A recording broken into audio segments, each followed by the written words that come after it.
Hi, and welcome to Weldon Live for Monday, November 28th. A lot of ground to cover. EU, monetary data, ECB comments from Draghi, and the Italian Consumer Business Confidence Indexes on the calendar today. Italy encompasses our fixed income focus, with bond yields breaking out at a time when they are a big underperformer from a macroeconomic perspective. This reveals the problem with one single monetary and currency policy for many, many countries. Foreign exchange, Canadian dollar playing follow the leader, with crude oil trying to resurrect itself off its recent low. The Canadian banks are on a nice upside run since the election dynamic, in line with the U.S. bank upside outperformance. We'll take a look at that in today's stock index focus. Metals, gold. Is the correction finally over? There's compelling evidence to suggest it is. We'll take a look. Energy, natural gas. Interesting data point from the end of last week. We'll take a look, suggesting that maybe the bottom's in place on a seasonal basis for Natty, and the CRB index is there was celestial alignment out here to allow the CRB index to align bullishly. We'll take a look. ECB report on money supply and bank lending today. You have a significant decline in short-term deposits, driving M1 and M3 growth rates sharply lower. 4.4 from 5.1 in M3, 7.9 from 8.4 in M1. The flip side of that is growth in credit. Non-financial corporations, i.e. businesses, ex-banks, up 2.1 from 2.0 in September. But the M3 numbers, really, the M1 and M3 are really what make the case here in terms of, basically a slowdown in money growth. I mean, it's that simple. And you see the breakdown here. A lot of it has to do with negative official short-term interest rates. It has to do with some movement out along the yield curve and the hunt-free yield out of short-term deposits into longer-term interest-bearing instruments.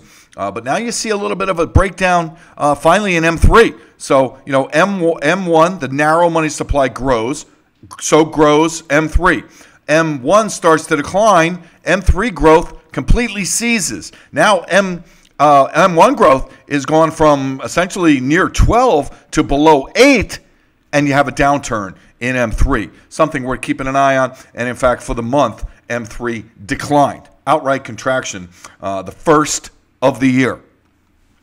Now, on a longer-term basis, I mean, it's not uncommon to have a month or two of contraction, so we'll have to keep an eye on the ECB data for money supply in the next couple of months to see if this persists in terms of downside.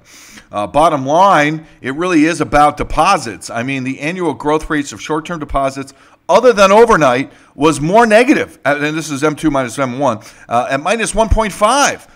Worsening from -1, and marketable instruments, the growth rate just collapsed to 1.7 from 5.5. Again, you're talking about the impact of low and or negative yields. Breakdown of the contributions. Two things to note here. Three things, really. First, the huge level of credit to governments. Okay, back in the borrowing game here to the highest level in a couple of years. Okay. Secondly, the growth in credit to the private sector at its highest rate in a couple of years, and the decline in net external assets, which is kind of interesting as well, having to do with money flow dynamics. But it really is the short-term deposits that catch our eye. Look at these numbers. I mean, this is 2 out of the last 3 months you've gotten declines. These declines twice as much as they were in August, and you can see what the growth rates are doing. From 3.3 in maturities up to 2 years to minus 4.7. I mean, that's just huge. And you can see the decline in growth of marketable instruments and the actual plunge. I mean, just continued declines 2 months in a row in repo agreements. Of course, a lot of that has to do with what's going on in the bond market. So on the credit side is where we get green. Okay, we're basically using red for negative, green for positive in terms of growth. And from that perspective, these are big numbers. Credit to general governments, okay, $38 billion. 83 overall to residents, almost half of it was to governments. And you can see double-digit growth rates to governments. Credit to other residents was also large, 44 with a growth rate of 2.3, up from 1.6 2 months ago. And the bulk of that is in loans. So that's interesting. Okay, credit for consumption was up, so consumers borrowing more. But that came against a decline, at least in the growth of lending for home purchases. And you see 2.3 down from 2.4, only $5 billion versus $15 billion a month ago.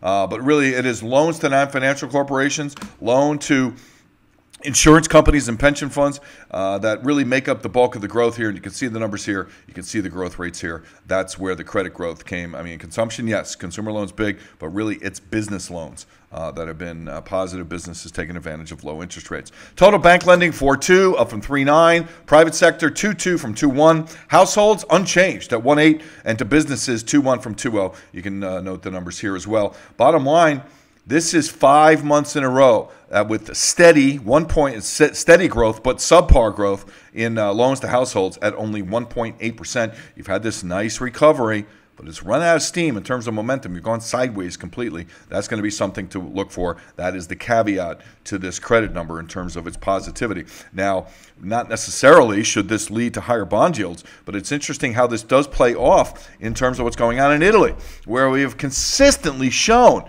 underperformance in the macroeconomy and outperformance to the upside in terms of government debt growth. Certainly not coincidental.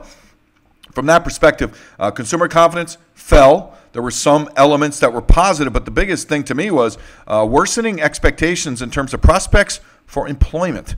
That's really interesting. The confidence climate for businesses fell, and you can see here, manufacturing, construction, and services all lower, and not only that, but lower demonstrably versus the summer, okay, whereas retail trade has grown several months in a row here.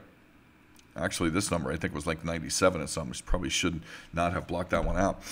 Italian business confidence, you can see, 2 months out of the last 4, it's below 102. And you got to go back to the first quarter of 2015 to see that. And when we look at it from this perspective, this push into above 100 and this kind of hanging around the 102 level, I mean, these are, kind of subpar at best levels, if not historically low in terms of times when, things are allegedly good, and they certainly aren't good in Italy, and this is reflective of that. Consumer confidence did bounce very slightly for the month in some of the indicators, but overall it's down big and below 110, and that takes it out of kind of the go-go growth areas that you saw in the 90s and the mid-2000s, and more recently since the 2011 debt crisis, with QE coming from the ECB boosting consumer confidence. That has gone by the wayside. Mario Draghi, just the latest member of officialdom to come out and say we're, really, don't pay no attention to the man behind the curtain, meaning me, i.e. Mario Draghi, i.e. Janet Yellen, i.e. Kuruda in Japan, and instead focus on the governments and focus on fiscal stimulus as the means to get your next round of growth. Because really growth is what's lacking, and monetary policy is also lacking in terms of its flexibility and symmetrical versus asymmetrical policy options.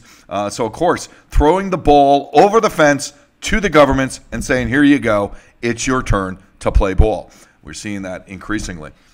Now, this does kind of pose problems in terms of bond markets, particularly when we look at what's going on in Italy.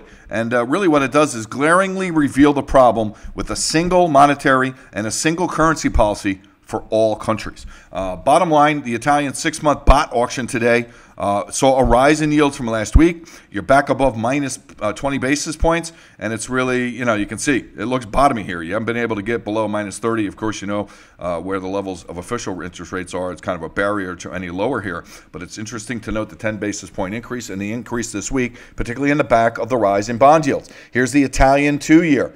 Okay, it's a rally. I mean, and again, this is not a, this just becomes a problem given that they are underperforming from a macroeconomic standpoint in a big way. The bottom line is a major breakout in the 2-year bond yield. You can see the roll here. You can see it's at its highest level pretty much all year, and it's violated a multi-year downtrend line. Now, if we start talking about normalization of the 2-year Italian bond yield, wow, look at this. You're talking about 150 to 2%, okay, before you're anywhere near, what you had been at secular lows in the past, let alone some kind of average level of normalization, which might mean 3%. We're not saying you're going to get there. We're saying the upside has a lot of room from a technical perspective. Same with the 5-year. Downtrend line violated, moving averages violated, stochastic turns up, And here you are, the highest level since the second quarter of last year. Same thing here with the 5-year, and you could be looking easily at a 2.50 to 3% rate on the Italian 5-year, and that's a massive move and one that will not be good for the Italian economy, given that they're such an underperformer. The yield curve, the 5-year, 2-year, has basically up more than 50 basis points from its low, okay, in line with the 10-year, which is more than doubled from its low, from 1% to over 2%, with the high almost at 2.25%, and a major breakout, particularly on a long-term basis. You can see the dynamic here. And perhaps most interesting is the move in the Italian-German 10-year bond spread. It's doubled since the lows and has broken the downtrend line in place since the 2011 EU debt crisis. Keep an eye on Italy in the macroeconomic statistics and in the bond market dynamic, and how that might impact the euro negatively. We will certainly keep our eye on that for you. In foreign exchange today, we just note the rally in the Canadian dollar. It's kind of an outside-upside day with some oomph to it. Violates the downtrend line, and this low kind of looks inverted head and shoulders like, with the low between the 50 and 61% retracement of this entire up move. That's kind of interesting. Okay, from a long-term perspective, this chart doesn't look great right here. When you get into this, it looks, collapse, rally back right to the moving average, and then collapse again, and that's the way we've kind of been playing at it and looking at it. But the stochastic indicator has not rolled over to the downside despite this breakdown. In fact, it remains positive. And that's interesting given that crude oil rallies today, and crude oil tends to lead the Canadian dollar. Let it lower here, higher here, lower here. Didn't lead it higher here, but it's trying to lead it higher here and certainly has let it lower to this downside. Now, what's interesting here is crude oil did not make a new low here, whereas the Canadian dollar did. That's kind of bullish divergence given crude's ability to lead the Canadian dollar, and just interesting point in terms of keeping an eye on the Canadian dollar if you're short. That's kind of that same almost perspective as it plays into the energy story, not the Canadian dollar story, but certainly the energy story, and from the perspective of banks rallying here in the U.S. and how that may influence banks in Canada. We note the Toronto TSX. Well positioned here, and we looked at this just I think 2 weeks ago, to challenge the highs around 900, and from that perspective breaking out and outperforming on a year-over-year basis by 7% the U.S. S&P 500. Isn't that interesting? You might not expect that, but it's totally true, and you might not expect that it's banks leading the way. Here's TD, Toronto Dominion. TD scores a TD here with a new record high. CIBC pushing for a touchdown here as it surges and looks likely to reach a new record high, and that would be a massive violation of this huge multi-decade double top above 107. Very well positioned here from a technical perspective with this really interesting spike load double bottom right at the 38% retracement. Same thing in Bank of Nova Scotia. That pattern, breakout, looking to challenge, 73.33. You're not far with very bullish backdrop in terms of momentum and this ABC pattern into the 50% retracement. Bank of Montreal above 60, let's call it $68. Breakout, moving averages have realigned. Love this pattern where it comes down and tests the crossover position after these massive upside tail reversal weeks from just below the 50% retracement. Really interesting with a positive stochastic turn. Watch $68 in Bank of Montreal. And just to throw in the Petro patch north of the border, we look at Trans-Canada Pipeline. Kind of well positioned here. I mean, this is really what would have been new highs, not that long ago, and challenging this massive double top between 2014 and 2016 above $63 after a well-defined correction with bullish momentum underpinning it with the moving averages and the stochastic indicator. Gold. Okay, could this be it? We kind of expected this to be, but we also left open the possibility it would extend down to the C wave low to the 61% retracement somewhere. We thought maybe below 1,200. Well, it was a little further below 1,200 than we might have expected. But look at the tailed reversal on Friday, right off the 61% retracement, with open interest at its lowest level since February when gold was below 1,100. What does this mean? It means gold is sold out, man. And the people that bought it up here have puked, which has forced anyone that didn't puke on this move to puke. And we might suggest the puking is over. And from that perspective, we note the GLD, very similar pattern, 61% retracement. Look at the on-balance volume, lowest level since it broke out. Same with the gold bug index. Nice little kind of tail double bottom here at the 61% retracement. And particularly the GDX didn't make a new low here. Okay, so that's interesting at the 61% with a 50% decline in on-balance volume. And then the junior gold miners holding the best, kind of gravitated around this 50% retracement level, never got down to the 61%, is actually turned up in our long-term oscillator from an extremely oversold position. Not only that, but the junior gold miners holding an ABC pattern above the 50% retracement with a 67% year-over-year gain against the price of gold. Okay, get back above this moving average in this ratio. That's really positive. And the same thing against the S&P 500. I mean, that's really interesting as well. Junior gold miners holding up as we might have suspected, and that's a good sign on a relative basis, at least for the overall market. The potential for that low last week at 1170 to mark the corrective low, ABC pattern over and done with. 1170 is a great stop out point to buy gold right here. We might go so far as to say back up the truck and load it. Natural gas, the storage figures from last week, you see the decline for the week. Normally you get the peak like this week in the seasonal, this week or next. And this is a week old, of course, relative to the data collection and the data release point. And this is last year's same week when you had an increase, okay? And you decreased when you were expecting an increase on the consensus estimate, and now you go into a drawdown period, okay, with levels that have really shrunk in terms of the year-over-year supply surplus. Nominally, natural gas is still at a high level, but demand is high too. And it was the really poor weather forecast, poor meaning good, in this case, poor for natural gas, but good for anyone that doesn't like cold weather in the U.S. through the first part of January. Well, you're entering December. We're already kind of starting to discount the December contract and look towards January.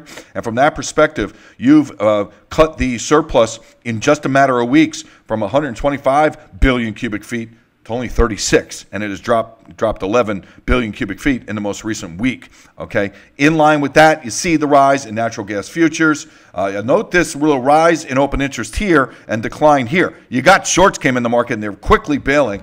This is not a market you want to be short, I don't think. I mean, maybe of course at 350 had you been short, you're loving it. Okay, this is actually 254, obviously not 354. But in this case, we think that the supply-demand fundamentals kind of been priced in below $3. We've said that how many times? Especially by 250. And from that perspective, that seems to be borne out to be true here. You also had to move from a quick flip into contango, back to the future, back into backwardation in the January-June winter spread. And the weekly chart is interesting. How many times have we looked at this? The closing only weekly chart holds the 2-year moving average. You're still, rather 52-week moving average. You're still bullish here. You're positive and bullish here. And once you get the December contract off the board, the Jan contract's at 333.40. You'll be breaking out on the weekly chart just with the expiry of the December contract. All this, of course, based on a continuous chart basis, which a lot of people look at. So it will look like a breakout, and we find that interesting in the context of the little push above the 100-day moving average and the bounce here in the on-balance volume from a 38% retracement, the violation of the downtrend line. All that kind of bodes well for natural gas going forward. And finally today in the Ag CRB index, looked like a death knell here with the breakdown below the 200-day moving average. But you had bullish divergence here. You had the 38% retracement here. You had a tailed move from below these lows here. And all of a sudden, you're challenging this downtrend line. And all that plays into what's an attempt to hold dearly to this longer-term bullish picture where you correct it into the long-term moving averages with a bullish underlying momentum dynamic. I'll tell you what, natural gas still bidding to hold on to a positive long-term picture. That's it for tonight. Have a great evening. Back at you tomorrow.